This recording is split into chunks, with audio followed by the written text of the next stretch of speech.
हितोपदेश ग्रंथ के परिचय के बाद आज हम पढ़ेंगे कक्षा 10 का दूसरा पाठ संघी शक्ति। प्रस्तुत पाठ मित्र लाभ से दिया गया है, जो कि हितोपदेश का ही एक भाग है। उसी की एक कहानी है और इसमें बताया गया है कि किसी गुरु की अवज्ञा करने से, अवहेलना करने से किस प्रकार से विपरीत फल की प्राप्ति होती है। और एक बात और बताई गई है कि एकता से किए गए जो प्रयास होते हैं उनका कितना अच्छा फल हमें मिलता है। अब इसमें ये बताया गया है कि चित्रग्रीव नामक जो एक कबूतर था, वो उसकी अवहेलना करने पर सभी कबूतर जाल में फंस जाते हैं और उन्हें समझ में आता है कि हमें अपने कभी भी गुरु की या हमें अपने नेता की अवहेलना नहीं करनी चाहिए। और तब बाद में जब चित्रग्रीव से वो पूछते हैं कि किस प्रकार से हम इस जाल में से निकल सकेंगे, तो उसी के उपदेश का अनुसरण करते हुए वे जब जाल लेकर उड़ जाते हैं तो सारे कबूतर बच जाते हैं। तो यही माना जाता है कि हमें गुरु के उपदेश की अवहेलना नहीं करनी चाहिए और मुसीबत पड़ने पर गुरु के उपदेश का अनुसरण करना चाहिए। और इसमें जो शिक्षा दी गई है वो है संगठन में ही शक्ति है, यानी एकता जो है किसी भी कार्य को सिद्ध करने में सक्षम होती है। हम अगर संगठित रूप से कोई कार्य करते हैं तो वो अवश्य ही पूर्ण होता है। तो चलिए हम इसका अनुवाद देख लेते हैं। कहानी का अनुवाद है।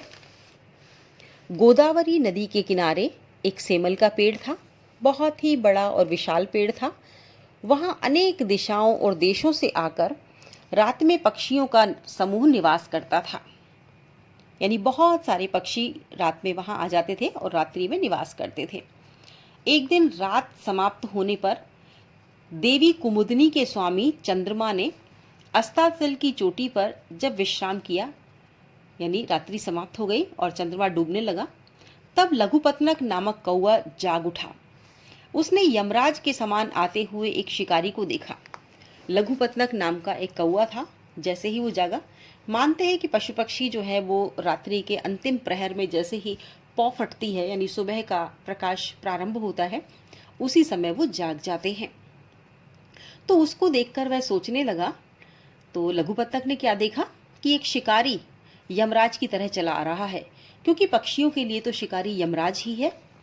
तो उसने देखा सुबह सुबह तो ये बड़ा ही अपशगुन हो गया, ये दर्शन तो होना नहीं चाहिए था, ये तो पाप दर्शन हो गया, पता नहीं क्या अनिष्ट अब आगे होने जा रहा है।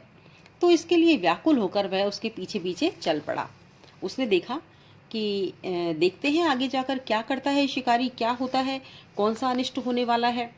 तो इसी उत्सुकता में वह उसके पीछे पीछे चलने लगा। आगे क्या होता है। फिर उस व्याघ ने चावलों के कणों को बिखेर कर जाल फैलाया।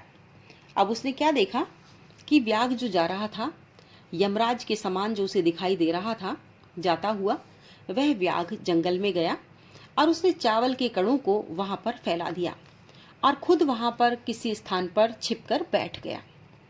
उसी समय परिवार सहित आकाश में उड़ते हुए चित्रग्रीव नाम के कबूतरों के राजा ने बिखरे हुए चावलों के कणों को देखा। अब उसी समय चित्रग्रीव नामक राजा अपने कबूतरों के साथ ऊपर से आकाश मार्ग से उड़ते हुए आ रहे थे। उन्होंने देखा कि वहां पर चावल के कण बिखरे हुए पड़े हुए। तो इसके बाद कबूतरों के राजा चित्रग्रीव ने चावलों के लोभी कबूतरों से कहा, क्योंकि जब चावलों के कण देखे तो सभी कबूतरों ने कहा कि भाई यहाँ तो हमारे लिए पूरा भोजन उपस्थित है, क्यों ना हम उतर जाएं और यहाँ पर आराम से भोजन करें, चावलों के कण ग्रहण करें। तो चित्रग्रीव जो था वो समझदार कबूतर था। तो अचानक से जो कबूतरों में लोभ उत्पन्न हुआ था, तो चित्रग्रीव ने कहा कि इस जन रहित सुनसान जंगल में चावल के कण आए तो आए कहाँ से। चित्रग्रीव ने सोचा, दिमाग लगाया कि यहाँ तो कोई मनुष्य है नहीं, दिखाई नहीं दे रहा, तो फिर चावल के कण जंगल में कहाँ से आ सकते हैं। तो पहले इसको देखो, मैं इसको कल्याणकारी नहीं देख रहा हूँ। उसने सभी कबूतरों से भी ये कहा। कभी भी बिना विचारे काम नहीं करना चाहिए। अब कबूतर तो चावल के लोभी थे और वो तो चावलों के दानों को खाना चाहते थे। तो उन्हें बहुत ही अप्रिय लगे चित्रग्रीव के वचन। और यह वचन सुनकर जो उनमें से एक कबूतर था वो बहुत ही अहंकार से बोला, ईर्ष्या करने वाला, घृणा करने वाला।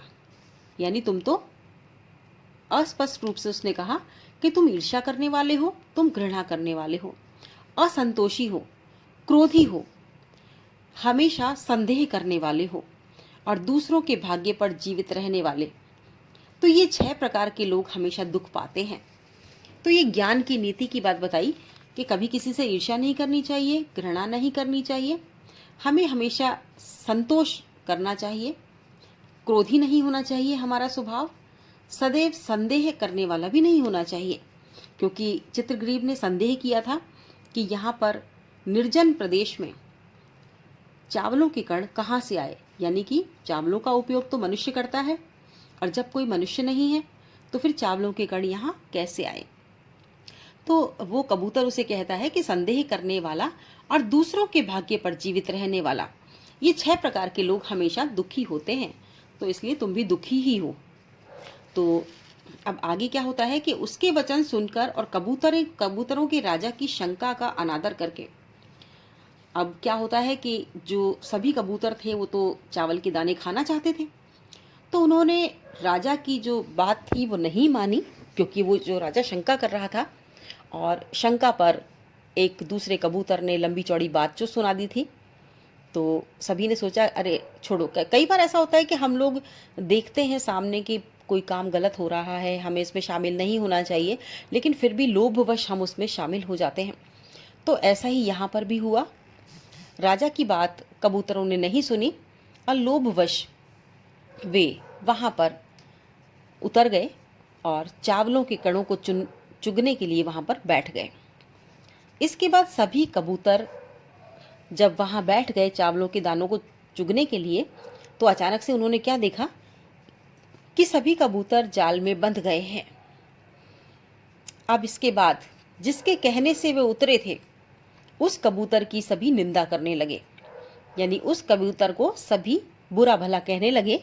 जो कबूतर ये कह रहा था कि हमें शंका नहीं करनी चाहिए, हमें असंतोषी नहीं होना चाहिए, हमें ईर्ष्या द्वेष नहीं करना चाहिए, घृणा नहीं करनी चाहिए और दूसरों के भाग्य पर जीवित नहीं रहना चाहिए, हमें परिश्रम करना चाहिए, प्रयास करना चाहिए, और उसकी सभी निंदा करने लगे। और सभी ने सोचा कि हाँ, चित्रग्रीव जो है वो सही कह रहा था कि कुछ स्थान पर हमें जो है अचानक से कोई चीज़ मिलती है या ऐसी घटना हो जिस पर हमें भरोसा ना हो तो हमें शंका भी करनी चाहिए। चित्रग्रीव सही कह रहा था। उसकी निंदा सुनकर चित्रग्रीव ने कहा कि यह दोष इसका नहीं है, क्योंकि चित्रग्रीव कबूतरों का राजा था। तो उसने बात को संभालते हुए कहा कि ये दोष इसका नहीं है। विपत्ति में घबरा जाना तो कायर मनुष्य का चिन्ह होता है, यानी कायर जो मनुष्य होते हैं वो हमेशा विपत्ति में घबरा जाते हैं, इसलिए इस समय धैर्य रखकर उपाय सोचना चाहिए। इसलिए आप सभी अचानक से जब जाल में फंस गए हो तो घबरा गए हो, इसलिए हमें अभी हमको धीरज रखना चाहिए, धैर्य रखना चाहिए और उपाय सोचना चाहिए। और इसमें यही शिक्षा दी गई है कि विपत्ति में हमें घबराना नहीं चाहिए। घबरा जाते हैं तो हम लोग कोई उपाय नहीं सोच पाते, और जब हम तसल्ली से, धैर्य से सोचते हैं तो कोई ना कोई मार्ग अवश्य ही निकल आता है। अब ऐसा ही किया जा सकता है, क्योंकि अब कबूतर जाल में फंस चुके थे, तो उन्होंने कहा कि अब क्या कर सकते हैं, धैर्य तो हमें रखना ही होगा, क्योंकि अब हम कर भी क्या सकते हैं। सभी मिलकर एक मत होकर जाल को लेकर उड़ जाएं। अब चित्रग्रीव ने कहा कि देखो, हम निकल तो सकते नहीं हैं जाल से, लेकिन एक काम किया जा सकता है, और वो ये कि हम सब मिलकर अपनी पूरी ताकत लगाकर इस जाल को लेकर ही उड़ जाएं, ताकि हम किसी शिकारी के हाथ ना आए। ये बात सबको जच गई और यह सोचकर सभी कबूतर जाल को लेकर उड़ गए। इसके बाद जब वहाँ शिकारी आया तो शिकारी ने देखा कि वहाँ पर जाल नहीं है, और शिकारी ने देखा कि कबूतर जाल को लेकर उड़ रहे हैं और काफ़ी दूर उड़ चुके हैं। तो शिकारी उनके पीछे पीछे दौड़ने लगा, और उसके बाद जब वे पक्षी आँख से ओझल हो गए तब शिकारी लौट गया।